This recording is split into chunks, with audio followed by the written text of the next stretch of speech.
So my name is Beatrice Zamora, Beatrice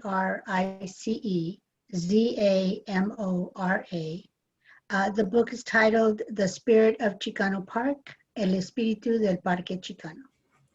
Great. And we are doing this interview as part of a Hispanic Heritage Month. You are a local author and a great local centerpiece for the Hispanic community. Can you tell me about why you decided to write this book? Yes. Well, Chicano Park is a national landmark. It received that status in 2016 from the Department of the Interior. And the park was founded in 1970. So we just celebrated our 50th anniversary. And I wrote the book because I wanted children and the community to understand the significance of the park, what went into its founding, and why it's important to find voice and take civic action. Great. And why do you think it is important that our local children understand, the significance of this park? Well, the park demonstrates a community that was very much devastated by the construction of the Coronado Bridge and Interstate 5 freeway. And when those two elements were built, they displaced over 15,000 residents of Logan Heights. And so what remained was a much smaller neighborhood that was not only infested with all of this construction, but zoning laws had also changed. And so this community was impacted by many different kinds of toxic businesses, junkyards, construction sites and such. And so the community came together out of their sheer will, asking the city to help them build a park. And it was really important. As a group, they came together. They stopped construction that was happening at the park, at the land. The city had promised the community a park. And then at the last minute, they find out that instead of a park, a highway patrol substation is being built. And so the community residents showed up, the mothers, the grandmothers, the children, college students, and they formed a human chain. And they occupied the land for 12 days. And then they started to negotiate with the city to really fulfill their promise of building this park. Interesting. Even being in the news for 30 years, I didn't know that. So very Exactly. Interesting.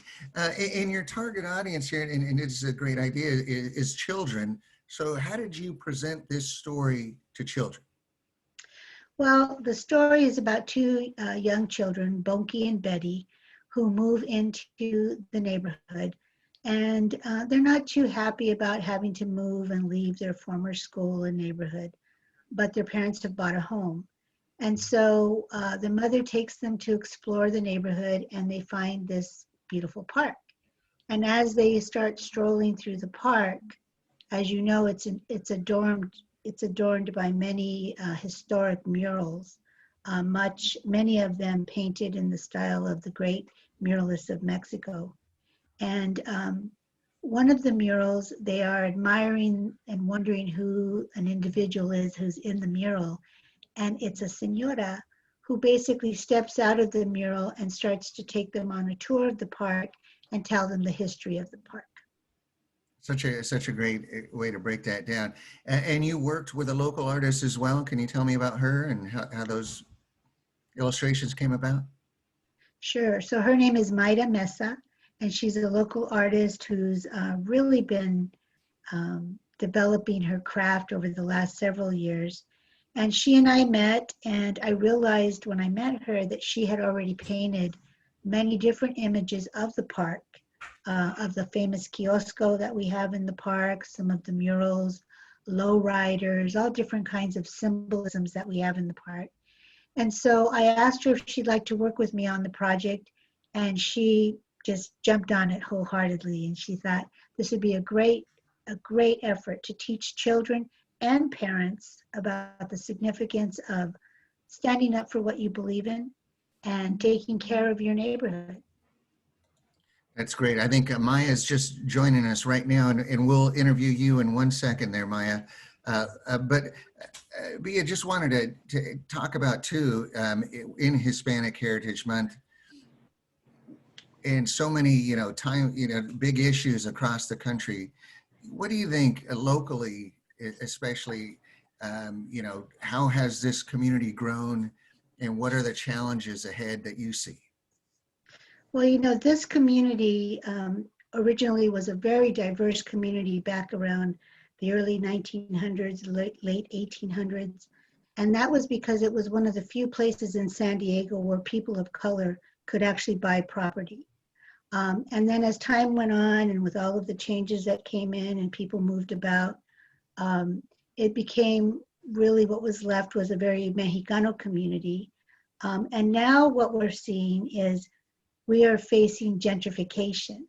The neighborhood is now being encroached upon really by downtown with the building of Petco Park, and new businesses are coming in and homes are being also displaced. So the community is very aware of that. They have a local planning group that really kind of keeps an eye on that and makes sure that the businesses that come into the neighborhoods understand the significance of this historic park.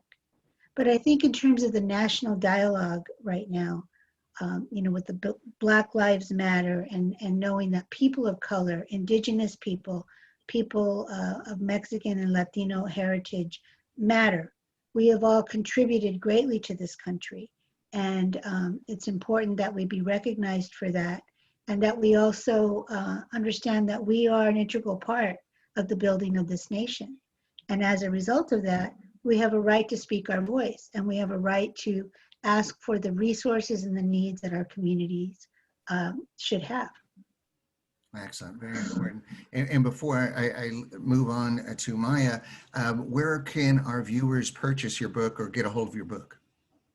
Well, the book is widely available, and if you do an internet search, you'll find it in many locations. But we have toltecapress.com, TOLTECA press.com, where folks can go and purchase the book online. And all of the proceeds from the book are going to be donated to the Chicano Park Steering Committee. This is a group of individuals who consider themselves to be the stewards of the park, and they watch over the ongoing development of the park, and to the new Chicano Park Museum and Cultural Center that will be opening hopefully later this year. Great. Well, I think I'm so happy that we were able to get you on the news and share word of this book. A great book. Thank you. I'm going to pause this now and we'll bring on Maya. Okay, we are here with the illustrator of the Spirit of Chicano Park. Maira, if you don't mind starting by giving me your name, the spelling of your name, and we'll begin. My name is Maira. My name is Maira Meza, and the spelling is M-A-I-R-A. Easily confused to Maria, but it's Maira. Maira. And your last name is Meza, M-E-Z-A. Yes. Great. And so what a just a great idea. And I'm happy I was able to discover this book about Chicano Park and directed and aimed at children. How did that play a part when you took on the job of doing the illustrations for this? Well, I met Bea at one of my fundraisers that I did for the Centro Cultural, and we met, and it was meant to be because that was the first time I ever met her. She was looking into writing this book. I showed her some pictures that I had been working on in the past, which had the kiosco of Chicano Park, which is easily recognizable if you've been to the park. And then I had some other, Chicano Park Day fundraiser art pieces that I had on my phone as well. So I showed her, and then we hit it off, and that's when the ball started rolling on my side. And specifically the artwork, when you were approaching this, was there a way that you wanted to present this specifically for children as opposed to adults? Well, me and Bea kind of worked on that part together. So we worked on what each page, what we wanted it to have to go along with the story. I also didn't want to keep it too on the child level, because we wanted families of all ages to be able to enjoy it. So I think with all the murals that I added on to the book, I think that it easily attracts a child as well as somebody my age to learn about the park. Great. And we're doing this interview as part of Hispanic Heritage Month. And why do you think it is important to, keep sharing the history and culture of your community in a book like this?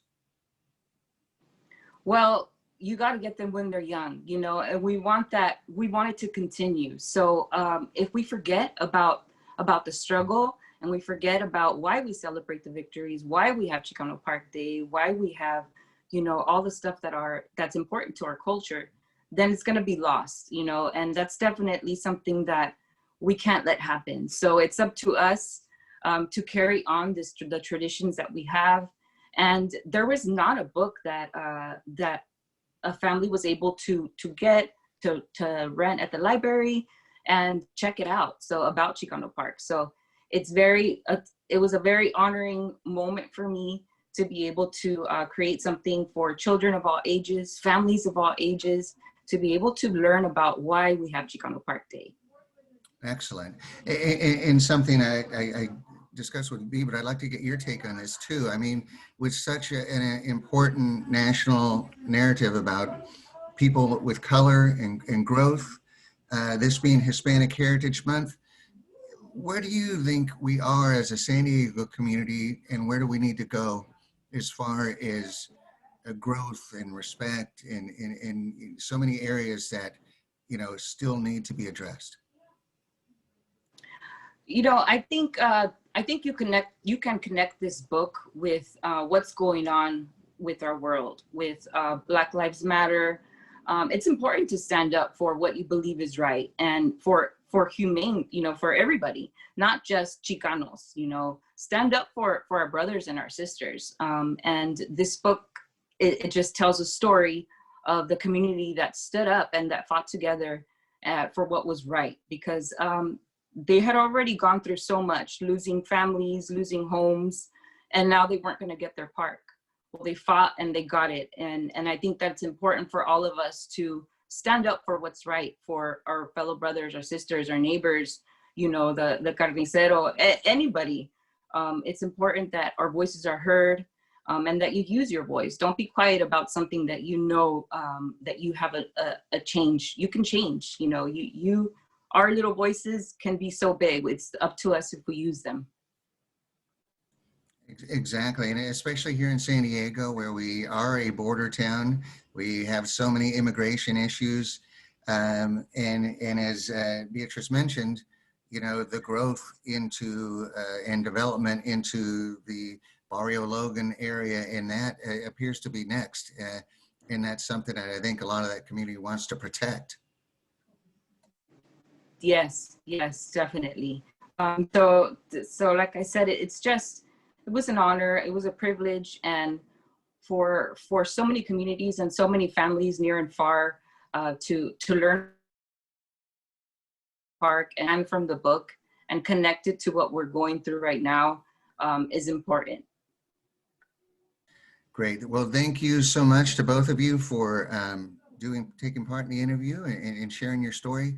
It's going to be featured tonight at 5 o'clock. It's part of our Hispanic Heritage Month. And as I mentioned, we'll try and get this up on the web as well. Can I mention one last thing? Sure, go ahead. So this year is really an important year, and it's significant because there's a lot of 50th anniversaries happening that impact or that are important to the Chicano Mexicano community. So we just memorialized the 50th anniversary of the Chicano moratorium in Los Angeles. And Chicano Park would have celebrated 50 years in April. Chicana and Chicano Studies at San Diego State is celebrating their 50th year.